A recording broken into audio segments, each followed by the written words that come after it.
খাবার শেখা লাগে না, কলি বুঝতে পারে।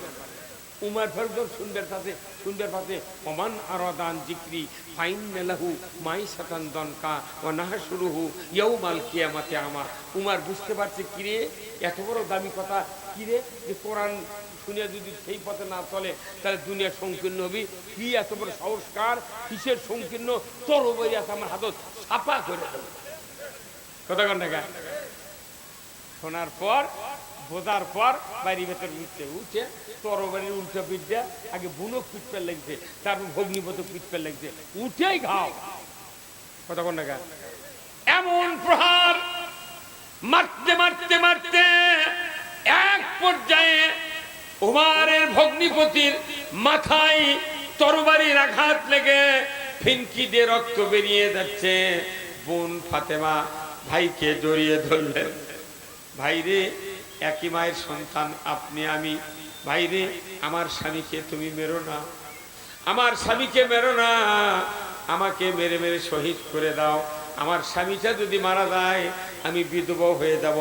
দেখো না স্বামীর মাথা ফেটে রক্ত বেরিয়ে যাচ্ছে, তোমার কি দয়া হয় না? যখনই রক্ত দেখিয়েছে তখনই উমারের কলিজায় মহব্বত পয়দা করে দিয়েছেন কে? রক্ত দেখলে কোনো মানুষের দয়া হয়, কাফের হলেও তার একটা দয়া হয় না?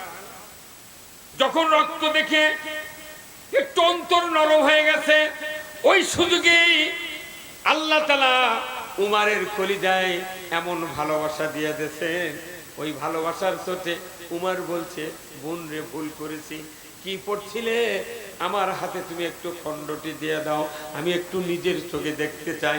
বোন বলল, না, তুমি একই মায়ের সন্তান হতে পারো, কিন্তু তোমার কাছে আমার আবেদন, তুমি তো নাজাসাত, তুমি তো কাফের মুশরিক, তোমাকে এই খণ্ড দেওয়া যাবে না। যে খণ্ড নাড়তে গেলে পবিত্র হতে হয়, ধরে বলুন ঠিক কিনা? আমরা তো বহুদিন হলো বক্তি, আমার 47 বছর বক্তৃতার পর বিভিন্ন জায়গায় যাই, এই মঞ্চে কোরআন শরীফ পাই না, হয়তো অতিথিরা বসে থাকে, দুই একজন নেতা লিডার থাকে না ভাই। তোর ওই ভাইয়ের বললাম, ভাই একদিন কোরআন শরীফ দেন ভাই, কেন বক্তৃতা করবো দেখে দেখে। তোর উই আমার চোখ মানে আর একজন এই এটা কোরআন শরীফ নেই, উই দেয় না। উই আমার শুনে উই আমার ওই মসজিদের মুয়াজ্জিনের কথা, মুয়াজ্জিনের আমার কোরআন শরীফ দেয়, তখন ওই কোরআন শরীফ হাতত দিয়া আমি ওই নেতা কই, ভাই আপনাকে বললাম কোরআন শরীফ আনবে, আপনি কোরআন শরীফ আনবে গেলেন না, মানটু পাড়ি দিলেন কে? বলছে, না হুজুর, আমার যে আমি যে প্যাক আপ করে পারিনি। তুই প্যাক আপ করে পারি, তুই মন চোখ কে? আমার পরে কেন না তো কই আপনি গেলেন না? বলছে, হুজুর আমি কোনোদিন ওযু করিনি। ওরাও জানে যে কোরআন শরীফ লাগতে ওযু করা লাগে, দেখো, কিন্তু উমার জানতেন না। উমার তখন জানেনি যে কোরআন লাগতে ওযু করা লাগে। সেদিন নিজের বোন বলছি যে, বোন ভাই একই মায়ের সন্তান হলে কি হবি, তোক কোরআন দেওয়া যাবে না, তুই অপবিত্র, তোক লারান যাবে না, কি করা লাগবি? কই তুই গোসল কর, পবিত্র হ, তারপরে কোরআন দেওয়া যাবে। ধরে কোন আল্লাহু আকবার। উমার চোখের বাড়ি ছেড়ে দিল, বোন রে কোথায় গোসলখানা, হাম্মামখানা তাড়াতাড়ি করে দেখিয়ে দাও। উমার গোসলখানায় চলে গেল। গোসল করার পর বলল, বোন রে আর দেরি করো না, খণ্ডটি দিয়ে দাও, আমি দেখলেই পড়তে পারবো। একবার শুনি আমার রাগ পয়দা হয়ে গিয়েছিল, কিন্তু রক্ত দেখে কি যেন দেহের ভেতরে ঘটে গেল, আমাকে আর ভালো লাগছে না, তাড়াতাড়ি করে খণ্ডটি দাও, আমি দেখে পড়বো। খণ্ডটি দেওয়া হলো, উনি চক্ষু দিয়ে পড়তেছেন, ওমান আরাদা আন যিকরি ফাইন্না লাহু মাইসাতান দনকা ওয়া নাহশুরুহু ইয়াউমাল কিয়ামাতি আমা। চক্ষু দিয়া দেখিয়া উমার তেলাওয়াত করে আর চোখ দিয়া পানি পড়ে। সর্বনাশ, কি মহান কিতাব, এই কিতাবের বাণী তো সত্য। হাযা কালামুল বাশার, মুহাম্মদ যে বক্তব্য মানুষের সামনে পৌঁছাচ্ছে, একটা বক্তব্য পড়ি আমার কলিজা কেঁপে গেল। বোন রে আর দেরি করো না, ভাইজান ভুল করেছে, আর দেরি করো না, আমাকে নিয়ে চলো বিশ্ব নবীর দরবারে, আমি ঈমান আনব।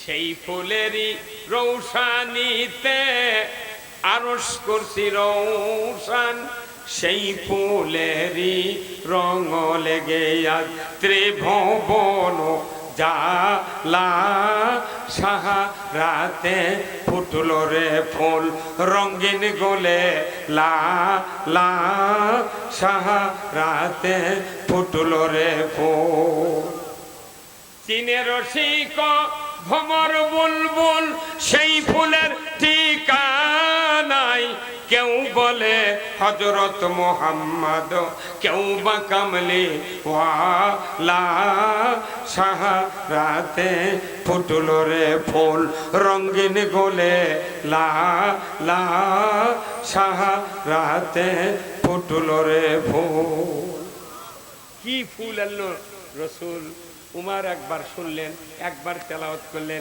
এমন গন্ধ লাগলো কালেমা পড়ার জন্য পাগল হয়ে গেল একবার শুনেছি একবার দেখেছি কি পাগল আর আমাদের দেশের মানুষ এক একটা বছরে 60টা পরিমাণ সভা শোনে ওই 60টার প্রথম দিনে যা ছিল 60টা শোনার পর আরো খারাপ হয় হ্যাঁ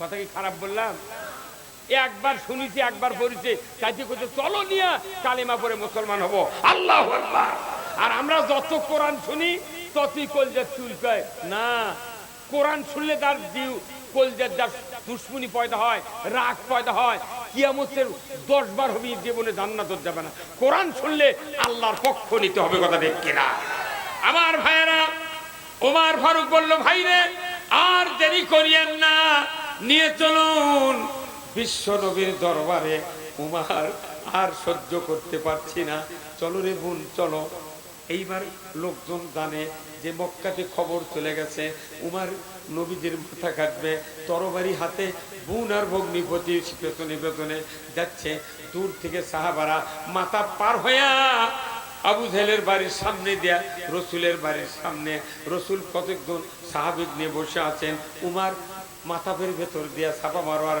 সাইড দিয়া আবু জেহেলের সীমানা যখন উঠেছে সাহাবারা দেখতে পেয়েছেন রসুল ওই যে উমার আসতে তরবারি নিয়ে আজকে বোধহয় নিস্তার আমাদের কাউরু নাই তবে আমরা মরে যাব রসুল আপনাকে মারতে দেব না সমস্ত সাহাবী দাঁড়িয়ে গেলেন এত শক্তিশালী হয়ে হুজুর আপনি মাঝখানে থাকবেন হুজুর ওই যে উমার আসতেছে আমরা আপনার কাছে আসতে দেব না আমাদের এক জীবন না উমারের এক জীবন মরে যাব শহীদ হব উমারকে আপনার পর্যন্ত আসতে দেব না সবাই চাঞ্চল্যকর অবস্থা সবাই একটু শক্তিশালী ভাব নিয়ে দাঁড়িয়ে থাকলো গন্ডগোল শুরু কি হয় রাসূল কি হয় হঠাৎ করে আল্লাহ রাসূল আকাশের দিক নজর করলেন আল্লাহ বুঝতে পারলেন জিবরাইল আমার হাবিব আমার কাছ থেকে খবর চাই আমি তাড়াতাড়ি করে তোমাকে খবরটা দিয়ে দিই তুমি যাও রে যাও আমার হাবিবের কানে কানে বলে দাও ওই যে উমার আসতেছে তরবারি নিয়ে ওই তরবারি নিয়ে রসুলের কাল্লা কাটার জন্য বাড়ি থেকে বেরিয়েছিল কিন্তু প্রতিমধ্যে বিরাট ঘটনা আমি ঘটিয়ে দিয়েছি উমারের কানে কোরআনের আওয়াজ পৌঁছায় দিয়েছি উমারকে দিয়ে একবার কোরআনের আয়াত তেলাওয়াত করাইছি উমারের কলিজার ভেতরে এত ভালোবাসা দিয়েছি ইসলামের নবীর আর কোরআনের ওই উমার তরবারি নিয়ে আসতেছে সাহাবারা ক্ষিপ্ত হয়ে গেছে না না না তুমি রসুলকে গিয়া বলো গত রাত্রিতে উমার এবং আবু জাহেলের জন্য যে দোয়া করেছিল আমার দোস্ত আমার হাবিব মোহাম্মদ আমি উমারের জন্য দোয়াটা কবুল করেছি ওই তরবারি দিয়া রসুলের মাথা কাটবে না সাহাবাদের মাথা কাটবে না ওই তরবারি উমারের শক্তি আর উমারের দাপট আজকে রসুলের পদতলে বিক্রয় হয়ে যাবে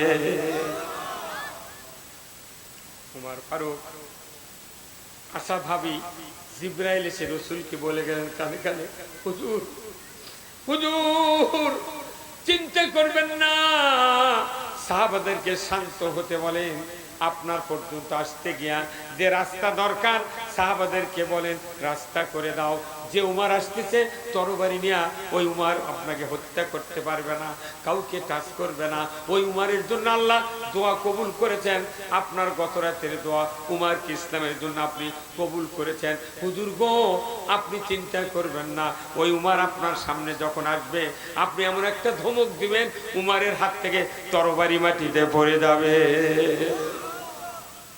আল্লাহর নবীকে খবর দেওয়া হলো রাসূল বললেন আমার সাহাবীরা তোমরা রাস্তা করে দাও উমার আমার কাছে আসবে আমি উমারকে কিন্তু সাবধান বাণী শুনে দেব, রাস্তা করে দেওয়া হলো।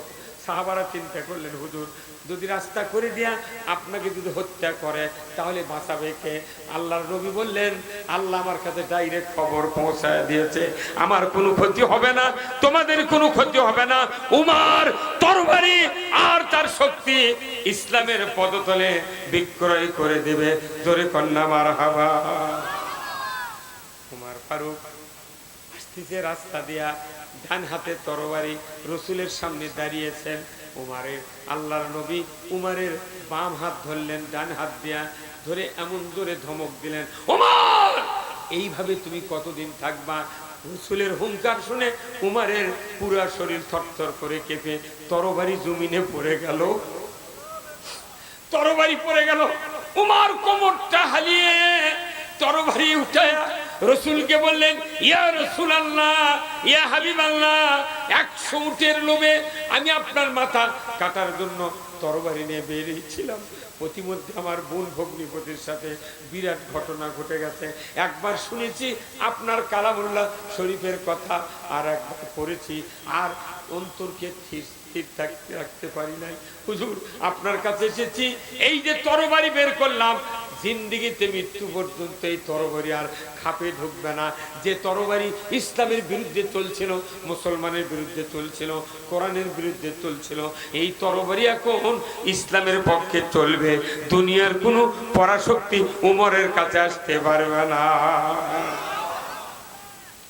কোন আগে দিন এদেশের আকাশে কলেমার পতাকা উড়বে, সেদিন সবাই খোদাই বিধান পেয়ে দুঃখ বেদনা ভুলবে। ওই দিন উমর ফারুক ঈমান এনেছিলেন, সেই দিন থেকে কালেমা বিজয়ের রাস্তা শুরু হয়েছিল, কথা ঠিক কিনা? উনি ঈমান আনলেন রসুলের হাতে হাত দিয়া। বেলা 11:15টার সময়, 1টার সময়, 12টার সময়, 12টার সময় মক্কা শরীফে আজান হয়। এই আজানের সময় উমর বললেন, হুজুর বহুদিন মক্কাতে আপনি থাকলেন, কিন্তু তো কোনোদিন কাবা ঘরে নামাজ পড়তে পারেন নাই। একদিন নামাজ পড়তে গিয়েছিলেন, আবু জেহেল পাষণ্ড আপনার মাথায় উটের পতাঘড়ি উঠায় দিয়েছিল। ওই সময় আমি দুঃখ করি নাই, বরঞ্চ আমি আপনার মৃত্যুর জন্য ফুর্তি করেছিলাম। হুজুর গো, ওই যে কষ্ট আপনাকে দিয়েছে, ওই কষ্টের বদলা আমি উমর আজকে মক্কার মাথাপে আপনাকে নিয়ে যাব। সবাই মিলে আজান দেব, নামাজ পড়বো, দেখি কোন কাফেরের বাচ্চা আমার সামনে আছে। যদি আসতে চায় সে যেন সন্তানকে দুনিয়ার থেকে বিদায় করে দিয়ে আসে, সে যেন স্ত্রীর নাকের ফুল খুলে বিধবা বানায় আসে। জোরে কন্যা মারহাবা।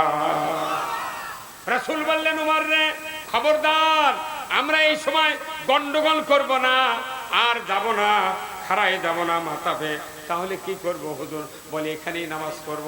উমর বললেন, হুজুর আর নয়, আর নয়, উমর ঈমান এনেছে, আমি সামনে যাব, আপনি সাহাবাদের ভেতরে দাঁড়িয়ে দাঁড়িয়ে মাথাপে আসেন।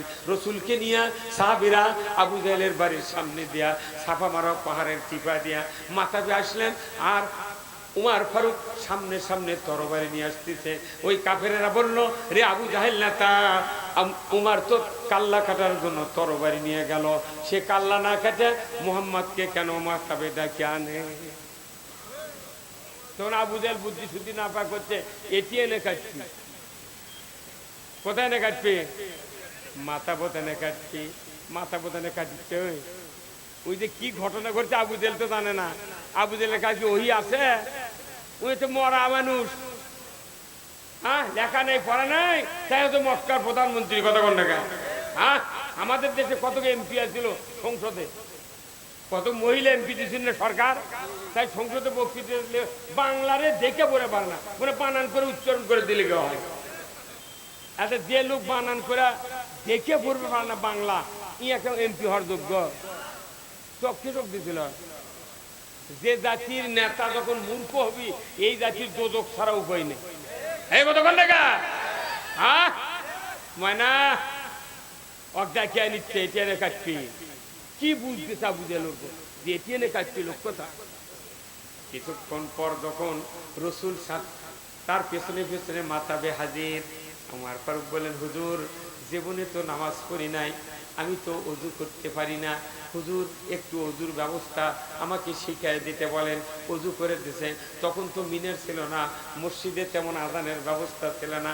উমার বলল, হুজুর চারটা কথা আপনি আমাকে শিখিয়ে দেন, আমি সাফা মারওয়া পাহাড়ের উপর চড়ে সিগন্যাল দেব, যাতে মক্কার লোকেরা বুঝতে পারে উমার আর উমার নাই, উমার এখন নবীর সাহাবী। আল্লাহু আকবার। এইবার সাহাবীরা উমারকে ওযু করে দিলেন। উমার সাফা মারওয়া পাহাড়ের উপর উঠিয়া চিৎকার করে আল্লাহু আকবার ধ্বনি তেলাওয়াত করলেন। উমারের আল্লাহু আকবার আর আমাকে আল্লাহু আকবার কি এক? এই গ্রামে, এই কালীগঞ্জ এই গ্রামে যদি একটা ভালো ছেলে হাফেজ থাকে, কি আজান দেওয়ার মতো ভালো ছেলে থাকে, যদি আসরের আজান ঠিক মতো ওই ছেলেটা দেয় কিংবা ফজরের আজান দেয়, তাহলে এই গ্রামের 12 আনা লোক মনে করবি এই ছেলেটা উমুকের ছেলে। আপনার কোরআন প্রেমিক, আল্লাহু আকবার। আপনারা জান্নাতে যাবেন ইনশাআল্লাহ। কোরআন শুনে যারা ওঠে না তারা কোরআন প্রেমিক। দরকার আল্লাহু আকবার। এই বাংলাদেশে কোরআন বিজয় হোক। কারা কারা চান দুহাত তুলে আল্লাহকে তাকান। নারায়ে তাকবীর, নারায়ে তাকবীর। আল কোরআনের আলো, কোরআন হাদিস যেখানে, দুনিয়ার মুসলিম লিল্লাহে তাকবীর। আমি বলতেছিলাম আল্লাহর নবীর সাহাবী উমর আল্লাহু আকবার ধ্বনি দিলেন, মাসরাফে উঠে সাফা মারওয়া পাহাড়ের উপরে চড়ে রসুলের চক্ষু দিয়ে পানি বেরিয়ে যাচ্ছে। উমর ওয়াদা দিয়েছেন, হুজুর যদি আমি উমর ওখানে যদি মাথা যায়, কোনো কাফেরের বাচ্চা যদি আমার সামনে আসে, সে যেন স্ত্রীর নাকের ফুল খুলে থুয়ে আসে, সে যেন স্ত্রীকে বিধবা করার প্রতিজ্ঞা নিয়ে আসে। তখন কাফেররা কইতে, নেতা তুমি কইলে এটি এনে কাজ, তুমি তো আযান দিচ্ছে, অতএব চলো বাধা দিই। তোর আবু জেহেল কইতে পারিস যা। কি করছে? একদিন তো খুব মাস্তানি দিত কথা কন। এই দেশে যদি ওই ফখরুলের মতো লোক, ফজু পাগলার মতো লোক, তারপরে ওই জাতীয় পার্টির হচ্ছে আপনাকে ওদের এরশাদের ভাই কি জিএম কাদের, এগুলোর মতো বাঘা লোক যদি ইসলাম ঢোকে 5 মিনিটের মধ্যে দেশে ইসলাম কায়েম হয়। কথা ঠিক কিনা? এই যে উমর ফারুক যখন ঢুকিতে, তখন আবু জেহেল করতে পারিস যা। একদিন তো খুবই মাথা মারছিল। দেখলেন না সাদিক কায়েম স্বরাষ্ট্র উপদেষ্টাক দাঁড়িয়েছে, কি করলো? এই ফেসবুকে দেখেন না? তাহলে আপনি কি চালান? সাদিক কায়েম করছে, দেশের যা হচ্ছে, যদি আপনি শান্ত করবেন না পারেন পদত্যাগ করেন। ঠিক কথা কি? কথা ঠিক কিনা? তাহলে কালা সোলের কি হুঙ্কার? তাহলে বুঝে পাচ্ছে না দেশ আল্লাহ কোন দিক নিয়ে যাচ্ছে। এই এর একানা কথাও খাওয়া যায়নি, তাহলে মুখ ঘুষি মারতে। আল্লাহ উন্মুক্ত করে দিয়েছেন আপনাদের জন্য, এই পৃথিবী উন্মুক্ত। আপনাকে দিক সেদিন ভূমিকম্প হয়েছিল, ওই যে কয়েকদিন আগে সারা বাংলাদেশ লড়ে দিয়ে আল্লাহ সিগন্যাল দিতে, এ তোরা যা মনে মনে করছু এখনো ভালো হয় না। এই কথা আল্লাহ করতে তোরা এক হ, সেদিন একবারে পুরো বাংলাদেশ ঝাঁকি মারছে। কথা কন টাকা। আমি আল্লাহ রসুলের এই হত্যাকারী উমর ইবনুল খাত্তাব ঈমান আনার পর যখন ওই তাকবীর দিছে, তখন আবু জেহেল কইছে সব ভাই বাধা দি, কইছে না তোরা পারিস যা, আমি দাওয়া পারবো না। তাহলে বোঝা গেল উমর একজন উমরের জন্য পুরো মক্কা ভয় করছে। সেই উমর 10 বছর রসুলের পথে নামাজ পড়ছেন। কয় বছর? মসজিদে নববীর 10 বছর নামাজ পড়ছেন। নামাজ পড়ার পর নবীর জবান দিয়া রসুল বলে গেছেন, লা বাদা নাবিয়া, আমার পরে কোনো নবী আসবে না। যদি নবুয়ত দেওয়া হতো লাউ কানা উমর, উমরকে নবুয়ত দেওয়া হতো। ধরে বলতে কিনা? সেই উমর অর্ধেকটা পৃথিবীর বাদশাহী করেছেন। তার জীবনের শাসন আমলের অনেক কথা আছে, আমি আজকে বলতে পারলাম না। আগামী দিনে যদি আপনাদের এই বদরগঞ্জ কোনোদিন মাহফিল হয়, আপনাদের কাছে এসে প্রাণ ভরে আল্লাহ কালাম থেকে কথা বলবো। আমি আপনাদের জন্য দোয়া করি, মাদ্রাসার জন্য দোয়া করি। মা বোনদের কাছে আমি অনুরোধ করব, আল মারাতু সাল্লাত খামসাহা ওয়া সামাত শাহরাহা ওয়া হাসানাত ফারজাহা ওয়া আতাত বালাহা ফালতাদখুলুল জান্নাতে আবওয়াবাশ। মায়েদের জন্য 4টি কাজ, 5 ওয়াক্ত নামাজ, 1 মাস রোজা, পর্দায় থাকা স্বামীর খেদমত করা। মায়েরা আপনারা জান্নাতি নিয়ামত, এত বড় নিয়ামতের মানুষ আপনারা, যার পায়ের তলে জান্নাত, বাবার চেহারা দেখলে হজের সওয়াব। এই যুবক ভাইরা মায়ের খেদমত করবেন, পিতার খেদমত করবেন, আল্লাহর পক্ষে থাকবেন, ইসলামের পক্ষে থাকবেন। আল্লাহ আপনাদের সবাইকে জান্নাতের জন্য কবুল করুক, বলুন আমিন। কর্তৃপক্ষ সহ সকলকে আমি ধন্যবাদ জানিয়ে আমরা এই আজকের এই কোরআনের তাফসীর মাহফিলে দোয়া করব। সবাই একটু বসেন, 5 মিনিট দোয়া হবে। ভাই ফেরি সাহেব দোয়া করা হোক নাকি? ও ভাই, দোয়া পরে নামাজ না ভাই? হ্যালো হ্যালো, দোয়া পরে নামাজ এখানে। আল্লাহুম্মা আমিন। রব্বানা যালামনা আনফুসানা ওয়া ইল্লাম তাগফির লানা ওয়া তারহামনা লানাকুনান্না মিনাল খাসিরিন। আয় আল্লাহ, হাজার হাজার মুসলমান নরনারীকে নিয়ে অনেকক্ষণ থেকে মুহাক্কিক ওলামায়ে কেরামগণ জোহরের আগে থেকে বক্তব্য দিয়েছেন।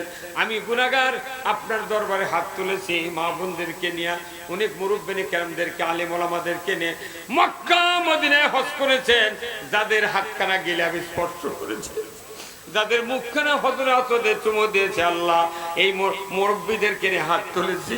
মাবুদ গো, আমাদের সকলের জীবনের গুনাহ আপনি মাফ করে দেন।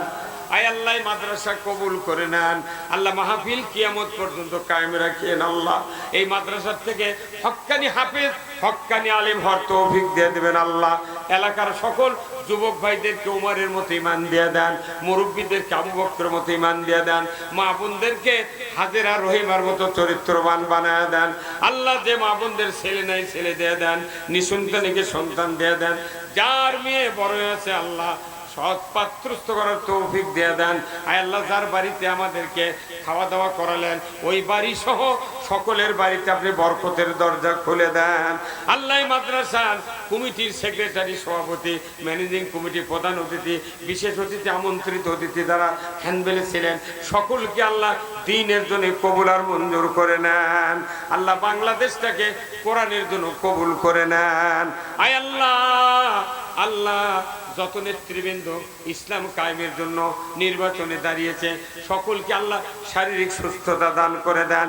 আল্লাহ যত রাজনৈতিক দলের নেতৃবৃন্দ নির্বাচন করার জন্য প্রস্তুতি নিচ্ছে, সকলকে ইসলাম বোঝার তৌফিক দেয়া দেন। আল্লাহ খালেদা জিয়াকে সুস্থতা দান করে দেন। আল্লাহ হাদি ভাইকে আল্লাহ জীবনটা ফিরাইয়া দেন। وصلى الله تعالى على خير خلقه محمد وعلى آله وأصحابه أجمعين وجعل آخر كلمتنا عند الموت لا إله إلا الله محمد رسول الله صلى الله عليه وسلم. السلام عليكم ورحمة الله وبركاته.